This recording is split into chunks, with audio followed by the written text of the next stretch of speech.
Hello students, welcome to government jobs Adda 24/7। Students, मेरा नाम है करण सरदाना और यहाँ पे आपको पता है बहुत सारी क्लासेस चलती हैं बैंकिंग के लिए, एसएससी के लिए, सारे एग्जामिनेशन के लिए। सो बहुत सारे बच्चे जो बैंकिंग की तैयारी कर रहे थे वो अक्सर मुझसे पूछते रहते हैं कि सर रेगुलेटरी बॉडीज़ के जो एग्ज़ाम्स होते हैं उनके लिए वीडियोस बनाइए। तो बेटा आज की जो वीडियो है वो रहने वाली है स्पेशली यू विल गेट आप जानेंगे आरबीआई ग्रेड बी के बारे में। आरबीआई ग्रेड बी के बारे में हर चीज़ मैं आपको यहाँ पे बताने वाला हूँ कि एज लिमिट क्या है, एलिजिबिलिटी क्या है, सिलेबस क्या है, एग्ज़ाम पैटर्न क्या है, सैलरी क्या है, जितनी भी चीज़ें हैं वो सारी चीज़ें हम यहाँ पे आज डिस्कस करने वाले। और आप देख सकते हैं पीछे RBI reserve bank of India हमारे नोट पे होता है। बहुत सारी पॉलिसीज़ हैं जो आरबीआई बनाता है, आरबीआई बहुत सारे काम करता है। तो मुझे लगता है कि this could be one of your dream job जो आप आरबीआई के लिए सोच सकते हैं कि मुझे आरबीआई में जाना है।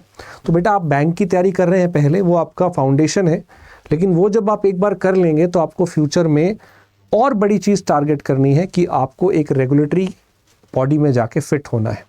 तो बच्चों आज बात करेंगे आरबीआई के बारे में। तो हम यहाँ पे वैकेंसी की बात करेंगे, पिछले ईयर्स में क्या वैकेंसी रही है, qualification, age, syllabus, salary, cut off वगैरह सारी चीज़ें मैं आपको यहाँ पे बताने वाला हूँ। तो फर्स्ट ऑफ ऑल यहाँ पे अप्लाई कौन कर सकता है, इसका नोटिफिकेशन बेटा आपको आगे फ्यूचर में कभी भी देखने को मिल सकता है।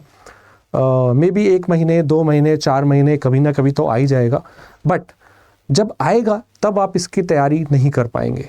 बहुत कम टाइम के लिए आपको वहाँ पे टाइम मिलता है एग्ज़ाम के लिए, तब तैयारी नहीं हो पाएगी। अभी से सोचना होगा, अभी से तैयारी करनी होगी, तभी आप उसको क्रैक कर पाएंगे। सो यहाँ पे एलिजिबल कौन है? So any graduate is eligible.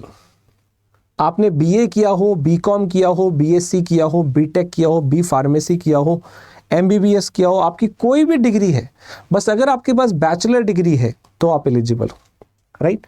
Any graduation वाला इज एलिजिबल। लेकिन एक यहाँ पे पॉइंट है कि आपको ना 60% मार्क्स होने चाहिए ग्रेजुएशन में, और SC ST PWBD जो कैंडिडेट है उनको 50% का 50% उनको चाहिए, उनको 10% का रिलैक्सेशन है। नाउ अब बेटा 60% जो है यहाँ पे आपको चाहिए ग्रेजुएशन वालों को। अब कई बच्चों के 60% नहीं होते, तो क्या वो कभी भी लाइफ में आरबीआई ग्रेड बी ऑफिसर नहीं बन सकते हैं? आरबीआई की जो हम बात कर रहे हैं वो ग्रेड बी ऑफिसर की बात कर रहे हैं, राइट। बहुत ही अच्छी पोस्ट है। तो क्या आपके ग्रेजुएशन में 60% नहीं है तो आप जिंदगी भर ये फॉर्म नहीं भर सकते? ऐसा नहीं है। एक और ऑप्शन है, या तो ग्रेजुएशन में 60% हो या फिर पोस्ट ग्रेजुएशन आपके पास हो विद 55% मार्क्स। तो अगर आपकी पोस्ट ग्रेजुएशन में 55% है तो भी आप अप्लाई कर सकते हैं। तो या तो ग्रेजुएशन में 60 हो या फिर पोस्ट ग्रेजुएशन में 55 हो तो आप अप्लाई कर सकते हैं। तो जिन बच्चों के बाय चांस ग्रेजुएशन में कम नंबर है वो जल्दी से अपनी पोस्ट ग्रेजुएट खत्म करें, और पोस्ट ग्रेजुएशन में 55% से बस ऊपर नंबर ले आना, तो वहां आप एलिजिबल हो जाएंगे। SC ST के लिए पोस्ट ग्रेजुएशन में सिर्फ पासिंग मार्क्स चाहिए, SC ST PWBD के लिए। तो आई होप समझ में आ गया कि एलिजिबल है या नहीं। अगर बाई चांस 60 से कम है तो ग्रेजुएशन जल्दी से, पोस्ट ग्रेजुएशन जल्दी से खत्म कर लें ताकि आप एलिजिबल हो जाए, पर मार्क्स का ध्यान रखिएगा वरना आप एलिजिबल नहीं होंगे, ठीक है। नेक्स्ट, एज लिमिट क्या है? यहाँ पे मिनिमम होती है 21 साल और मैक्सिमम होती है 30 साल। 30 साल के बाद आप आरबीआई में अप्लाई नहीं कर पाएंगे, ठीक है। तो 21 से 30 साल है। बाकी कैटेगरी वालों को रिलैक्सेशन मिलता है, SC ST को 5 साल का, OBC को 3 साल का, और रिलैक्सेशन और भी कई जगह पे मिलता है। चलिए, अब सैलरी क्या है? सबसे बड़ा मोटिवेशन। आरबीआई में काम कर रहे हो तो कोई 50,000 या 1 लाख रुपए की सैलरी पे काम नहीं करोगे। बहुत बढ़िया, बहुत ही बिंदास सैलरी आपको यहाँ पे मिलने वाली है। अगर आप मुंबई जैसे सिटी में काम करते हैं तो आपकी सैलरी बहुत ज़्यादा अच्छी हो सकती है। तो बेटा यहाँ पे अगर आप बेसिक पे देखेंगे as per the last notification, तो आपका बेसिक पे है 55,000 रुपये। इसमें बहुत सारे अभी बढ़ भी गया है क्योंकि आपको पता है कि अभी 8th पे कमीशन आ गया है, बहुत सारी चीज़ें और बढ़ गई हैं। तो इसके हिसाब से जो इनिशियल ग्रॉस है विदाउट HRA वो आपका यहीं पे लिखा हुआ है 1,22,000। This is without HRA। इसके अंदर पता नहीं कितनी सारी चीज़ें हैं जो अभी इन्होंने मेंशन नहीं की है, बहुत सारी चीज़ें और मेंशन है जो होती हैं। तो बेटा अब जो अगर मैं आपको एक सैलरी का बेसिक स्ट्रक्चर बताऊं क्या रहता है, मान के चलिए कि आपका 60,000 के आसपास जो है वो बेसिक पे रहता है। इसके बाद आपको बहुत सारे जो अलाउंसेस हैं वो यहाँ पे मिलते हैं, जैसे कि ग्रेड अलाउंस है, डीए है, डीए आपको 36,000 के आसपास मिलता है, एचआरए आपको 75,000 के आसपास मिलता है। ऐसे बहुत सारे अलाउंसेस हैं, बहुत सारे अलाउंसेस हैं जो आपको यहाँ पे मिलते हैं। और आप ये सारे allowances, travel allowance, petrol allowance, learning allowance, special allowance, phone का अलाउंस, बहुत सारे अलाउंस मिलते हैं। करीब करीब आपको 2.5 लाख रुपए के आसपास सैलरी मिलती है। और अगर आप 2.5 लाख को 12 से इंटू करते हैं तो आपका एनुअल पैकेज 30 लाख रुपए है। बेटा बहुत सारी आईटी कंपनीज में बच्चे जॉब करते हैं, ग्रेजुएशन के बाद जाते हैं, उनको 3 लाख का, 4 लाख का, 5 लाख का पैकेज मिलता है। आरबीआई आपको देता है 25, 30, 35 लाख का पैकेज। तो आप सोचिए कि आप अगर इसके लिए मेहनत करेंगे तो आपको क्या मिल सकता है लाइफ में। 2.5 लाख रुपए प्रति महीने की सैलरी कोई मजाक नहीं है, हर बच्चा नहीं कर सकता है। लेकिन जो बच्चा ठान ले, जो बच्चा जिद पे अड़ जाए कि मुझे ये चाहिए तो चाहिए, इसके लिए मुझे मेहनत करनी है तो करनी है, निकालना है तो निकालना है, और वो लगे रहते हैं और एक ना एक दिन निकाल लेते हैं। ये नहीं निकलता तो इसके जैसे और बहुत एग्ज़ाम है, आरबीआई के जैसे सेबी है, नबार्ड है, एनएचबी है, एनपीएस है, आईएफएससीए है, आईआरडीए है, बहुत सारे ऐसे बढ़िया बढ़िया एग्ज़ाम हैं जो आपको 2 लाख के करीब, 2-2.5 लाख के करीब सैलरी देते हैं। जी हाँ, वो भी ग्रेजुएशन बेसिस पे। फ्रेशर्स विदाउट एनी एक्सपीरियंस भी आप इन जॉब में अपना नाम ले सकते हैं। तो बेटा ये आपको तैयारी जरूर करनी चाहिए। हर बैंकिंग एस्पिरेंट को ऐसे ड्रीम सोचने चाहिए कि मुझे ये निकालना है। अब बेटा फटाफट से देखते हैं इसका पास्ट ईयर ट्रेंड। सबसे पहले 2016 में वैकेंसी थी 163, 2017 में वैकेंसी थी 145, 2018 में वैकेंसी थी 127, फिर 19 में 156, फिर 2021 में 20 में नहीं हुआ था कोरोना काल में 270, फिर 22 में 238 और 2023 में 222, और 2024 में वैकेंसी में ह्यूज ड्रॉप आया था 66। और अब देखने वाली बात होगी कि 2025 में जो आपको नोटिफिकेशन देखने को मिलेगा उसमें कितनी वैकेंसी आती है, क्योंकि थोड़ा सा डिप आया है, 200 की बजाय 60-66 वैकेंसी थी, तो अब काफ़ी ऊपर नीचे हो गया वैकेंसी में। अब देखते हैं कितनी आती हैं, 100 आती हैं कि 60 ही आती हैं, लेट्स सी। पर जितनी भी आएंगी हमें तो एक ही चाहिए। यहाँ पे 66 वालों के लिए 65 एक्स्ट्रा हैं, 65 बच्चे फालतू हैं यहाँ पे, आपको एक ही चाहिए, ये सोचना है और उसी के लिए आपको मेहनत करनी है। बेटा इसके अंदर फेज़ 1 होता है, फेज़ 2 होता है और फिर इंटरव्यू होता है। तो फेज़ 1 में बेटा 4 सब्जेक्ट आते हैं जो आप हर एग्जाम में पढ़ते हैं, मैथ्स, रीजनिंग, इंग्लिश और जीके। तो ये 4 सब्जेक्ट पे आपको काम करना होता है। जीके के 80 क्वेश्चन आते हैं, GA general awareness, current affair, banking, financial awareness वाला ही आता है। इसमें स्टैटिक जीके नहीं आता, हिस्ट्री, ज्योग्राफी वगैरह जो साइंस जो एसएससी के एग्जाम में आता है वो नहीं आता, यहाँ पे बैंकिंग वाला आएगा। तो जीए के 80 सवाल आते हैं, क्वांट के, मैथ्स के 30 क्वेश्चन आते हैं, इंग्लिश के 30 क्वेश्चन आते हैं, रीजनिंग के 60 क्वेश्चन आते हैं। तो यहाँ पे आपको जो टोटल मिलते हैं 200 क्वेश्चन मिलते हैं। 2 घंटे का पेपर होता है और सेक्शन वाइज टाइम भी होता है। तो बेटा यहाँ पे जो कट ऑफ है वो आपकी कट ऑफ वेरी करती है। कट ऑफ जो है हर सेक्शन की आपको निकालनी पड़ती है। आपको 25% के आसपास कट ऑफ मिल जाती है, 20% के आसपास भी कट ऑफ मिल जाती है, और पेपर बहुत हार्ड आ जाए तो 15% के आसपास भी कट ऑफ देखने को मिलती है। देखो यहाँ पे 15% है, पिछले साल आपको जो है 25% मिल रही थी, उससे पहले 20% भी आई है सेक्शन वाइज कट ऑफ। और ओवरऑल कट ऑफ अगर आप देखेंगे तो पिछले कई सालों से ये 30-35% के आसपास घूम रही है, 30-35% के आसपास ओवरऑल कट ऑफ घूम रही है। क्या ये समझ में आया? यहाँ 66 है, यहाँ 63 है, 200 में से, बेटा ये 100 में से कट ऑफ नहीं है, 200 में से। One of the difficult paper है ये इंडिया का, जैसे SBI PO mains, IBPS PO mains, वैसे ही ये भी बहुत डिफिकल्ट पेपर है।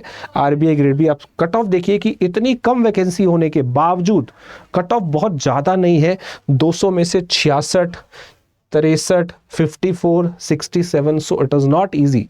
बट ये बच्चे भी तो करते हैं ना जो यहाँ सिलेक्ट होते हैं। ये हो सकते हैं तो आप क्यों नहीं हो सकते? हो सकते हो, ठीक है। इसका जो पेपर है उसमें फेज़ 1 आता है, फेज़ 2 आता है, फेज़ 3 आता है। अगर फेज़ 1 की बात करें तो फेज़ 1 में जैसे मैंने बोला जीए आता है 80 क्वेश्चन के लिए 25 मिनट, इंग्लिश के लिए 30 क्वेश्चन 25 मिनट, क्वांट के लिए 30 क्वेश्चन 25 मिनट, और रीजनिंग के लिए 60 क्वेश्चन 45 मिनट के लिए मिलते हैं। 200 सवाल आपको 120 मिनट में करने होते हैं 2 घंटे में। फेज 2 में क्या होता है बेटा, ये सब नहीं आता। फेज 2 में आपको कुछ एक्स्ट्रा सब्जेक्ट करने पड़ते हैं। इकोनॉमिक्स एंड सोशल इश्यूज, ये ऑब्जेक्टिव भी आता है आधा और आधा डिस्क्रिप्टिव भी होता है। डिस्क्रिप्टिव इंग्लिश आता है जिसमें आपको एसे और लेटर लिखने होते हैं। इसमें फाइनेंस और मैनेजमेंट भी आता है, ये भी ऑब्जेक्टिव और डिस्क्रिप्टिव आता है। तो बेटा एक्स्ट्रा सब्जेक्ट क्या पढ़ने पड़ते हैं इसमें जो फेज 2 में आते हैं, एक तो डिस्क्रिप्टिव इंग्लिश, दूसरा फाइनेंस, मैनेजमेंट और economics and social issues ESI, ये सब्जेक्ट पे आपको कमांड बनानी है। तो बेटा ऐसे कुछ एक्स्ट्रा सब्जेक्ट करके अगर हमें इतनी अच्छी सैलरी मिलती है, इतनी अच्छी जॉब मिलती है, वर्क प्रोफाइल मिलता है, बाहर घूमने के लिए बहुत सारे मौके मिलेंगे, आप फॉरेन ट्रिप पे जा सकते हैं और दुनिया की बड़ी बड़ी हस्तियों से आपकी मुलाकात होगी, आप पूरे देश के लिए मॉनेटरी पॉलिसी बना सकते हैं और भी पता नहीं क्या क्या कर सकते हैं, बैंकों का ऑडिट कर सकते हैं। RBI तो बहुत कुछ करता है, राइट। तो अगर आपको हमारे इकोनॉमी में एक बहुत बड़ा सपोर्ट बनना है, आप RBI में ज्वाइन कर सकते हैं, आप मेहनत कर सकते हैं और इस पेपर को क्रैक कर सकते हैं। अगला राउंड इंटरव्यू होता है, तीसरा राउंड जो है वो इंटरव्यू है। तो बेटा ये इसका जो है पैटर्न है। अगर पहले फेज 1 की बात की जाए, देखिए फेज 2 की तैयारी आप थोड़ी थोड़ी करते रहिए, परंतु ज़्यादा मुश्किल इसमें फेज 1 होता है। तो फेज 1 को अभी से करना शुरू करिए और थोड़ा बहुत 20-30% जो टाइम है वो फेज 2 के लिए भी देना शुरू कर दीजिए। फाइनेंस और इकोनॉमिक्स, मैनेजमेंट और थोड़ा सा एसे लेटर लिखना, डिस्क्रिप्टिव इंग्लिश के बारे में पढ़ना शुरू कर दीजिए। उसको 10-20% भी टाइम देंगे अभी से तो चलेगा, पर आपको अपना 70 से 80% टाइम जो देना है वो फेज 1 को निकालने के लिए देना है। और उसमें वही 4 सब्जेक्ट हैं जो आप हर एग्जाम के लिए पढ़ते हैं, मैथ्स, रीजनिंग, इंग्लिश और GK। मैथ्स के लिए आपको क्या क्या सिलेबस पढ़ना है, क्वाड्रेटिक इक्वेशन, इसके अलावा यहाँ पे है number series, then simplification, DI data interpretation और अरिथमेटिक, ये सब पढ़ना है। अरिथमेटिक में बहुत सारे चैप्टर आते हैं, average, percentage, ratio, profit loss, alligation, simple interest, time and work, time and distance, जितना भी अरिथमेटिक है वो सब पढ़ना है। नेक्स्ट जो रीजनिंग है, इसमें आपको पजल और सिटिंग अरेंजमेंट पे कमांड बनानी है। इसके अलावा ये बहुत ज़्यादा आते हैं, कोडिंग डिकोडिंग करना है, इनइक्वालिटी करना है, इनपुट आउटपुट करना है, direction, blood relation, syllogisms, analytical reasoning पढ़ना है। तो रीजनिंग जो हर एग्जाम में बैंकिंग में आती है बेटा, ये बैंकिंग जैसा ही सिलेबस होता है, कुछ अलग नहीं है, but level would be very high, जो कि मेंस, PO मेंस का जो लेवल है वही आप इसका लेवल समझ सकते हैं। तो यहाँ पे रीडिंग कॉम्प्रिहेंशन इंग्लिश में पढ़ना है, पैसेज पढ़ना है, वो कैब बेस्ड क्वेश्चन आएंगे, ग्रामर बेस्ड क्वेश्चन आएंगे, रीडिंग बेस्ड क्वेश्चन आएंगे, पैराजंबल, मैच द कॉलम और sentence connector, word usage, word exchange, fillers, ये सभी चीज़ें जो इंग्लिश में आती हैं इसको आप तैयार करेंगे, ठीक है। इसके अलावा GA का जो सिलेबस है ये पूरा का पूरा बैंकिंग, फाइनेंशियल इकोनॉमी जो हमारी है उसके बेसिस पे रहेगा। इसमें गवर्नमेंट स्कीम है, PIB है, इसके अलावा जितने भी इंडिसेस हैं, जितने भी रिपोर्ट्स आजकल आ रही है, हॉट न्यूज़, करंट न्यूज़ जितनी भी है वो सब यहाँ पे रहने वाली है। अभी जो रिसेंट यूनियन बजट आ रहा है, इकोनॉमिक सर्वे जो आया है उसके ऊपर सवाल यहाँ पे मिलेंगे। करंट अफेयर बेसिकली रहेगा, RBI सर्कुलर्स, PIB से क्वेश्चन पूछे जाते हैं, गवर्नमेंट स्कीम से पूछे जाते हैं, मैगजीन जो होती है कुरुक्षेत्र मैगजीन, योजना मैगजीन, उससे भी सवाल पूछे जाते हैं। और थोड़ा बहुत यहाँ पे स्टैटिक पोर्शन भी आता है, जैसे कि कंट्री हो गया, करेंसी हो गया, डैम्स हो गया, बुक्स ऑथर्स हो गया, इंपॉर्टेंट डेज हो गया, जितने भी डांस है, फोक डांस है, या नेशनल हमारी वाइल्ड लाइफ सेंचुरी है, राइट, वो सब चीज़ें जो टेम्पल्स वगैरह हैं वो सब यहाँ पे पूछे जाते हैं। वो थोड़ा सा आता है, आप 15% मान के चलिए कि स्टैटिक पोर्शन आता है, बाकी 85% आपका करंट इकोनॉमी, फाइनेंशियल चीज़ों में से पूछा जाता है। तो बेटा इसकी आपको तैयारी करनी है और इसकी तैयारी के लिए हमारे पास है बेहतरीन बैच जिसका नाम है बैंक महापैक प्लस। बेटा ध्यान रखिएगा, प्लस वाला बैच लेना है। इसमें आपको RBI, IBPS, जितने भी बैंकिंग या रेगुलेटरी वाले एग्जामिनेशन है सबका मटेरियल मिल जाता है। इसमें रेगुलेटरी के साथ साथ सभी बैंकिंग का मटेरियल मिल जाता है। तो ये बैंक महापैक प्लस आपको लेना है, ये आपके लिए बहुत ज़्यादा बेनिफिशियल है। इस बैच को आप ले सकते हैं, अड्डा की वेबसाइट पे जाइए और बस इस कोर्स को बाय कर लीजिए। कोर्स के लिए आपको जो कोड यूज़ करना है बाय करते टाइम, वो आप मेरा रेफरेंस कोड यूज़ कर सकते हैं Y985। इससे आपको मैक्सिमम डिस्काउंट मिल जाएगा, जो भी मैक्सिमम डिस्काउंट होगा वो आपको मिल जाएगा। तो फटाफट से बाय करिएगा Y985 कूपन कोड। अगर आपने ऑलरेडी पहले से कहीं तैयारी कर रखी है और आप सिर्फ टेस्ट सीरीज चाहते हैं या आपके पास कोई टेस्ट सीरीज नहीं है, तो प्राइम टेस्ट सीरीज सबके पास होनी चाहिए। इसमें हजारों टेस्ट है, 600 से ज़्यादा एग्जाम कवर्ड है, 70,000 से ज़्यादा मॉक टेस्ट है, मतलब हर एग्जाम का मॉक टेस्ट है, RBI, SEBI, NABARD, bank, clerk, हर चीज़ का मॉक टेस्ट है इसमें, तो इसको बाय कर लो। अनलिमिटेड री अटेम्प्ट इसमें कर सकते हो, प्रीवियस ईयर पेपर भी इसमें है, पर्सनलाइज्ड रिपोर्ट आपको कार्ड मिलता है इसमें, और बेटा बहुत ही सस्ता है ये वाला, ये टेस्ट सीरीज तो आपको 400 रुपये से कम की मिल जाती है। यूज़ करना Y985 coupon code. Thank you so much. और आप मुझे टेलीग्राम पे भी ज्वाइन कर सकते हैं, मैथ्स बाय करण सरदाना, ये मेरा अकाउंट है। Thank you so much. I hope session में मज़ा आया होगा, राइट? कुछ डाउट हो तो यहाँ पे कमेंट करके लिखिए, टेलीग्राम पे भी पूछ सकते हैं। Thank you so much.